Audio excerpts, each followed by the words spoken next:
There are two primary uses for the semicolon in the English language. The first is to separate two closely related independent clauses within a sentence. If you use a semicolon, there's no need to include a coordinating conjunction such as and.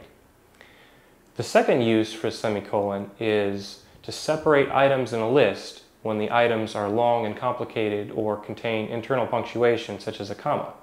Ordinarily, you would use a comma to separate items in a list, but if the items contain commas within them, it may be confusing to separate the items with a comma.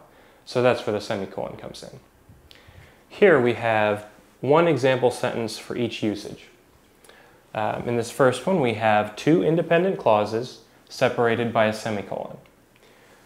So each of these clauses could stand on its own as a sentence, but we've chosen to combine them into a single sentence, and we do so with a semicolon.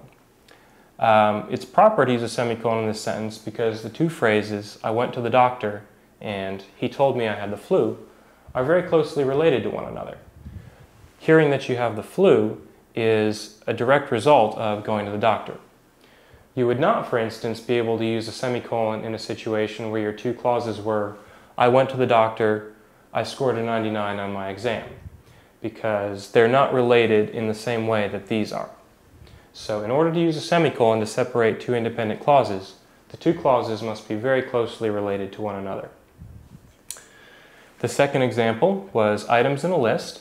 So as you can see here, we've got three items, and they are city-state combinations. So you'll recall the proper way to list out cities and states is city, comma, state.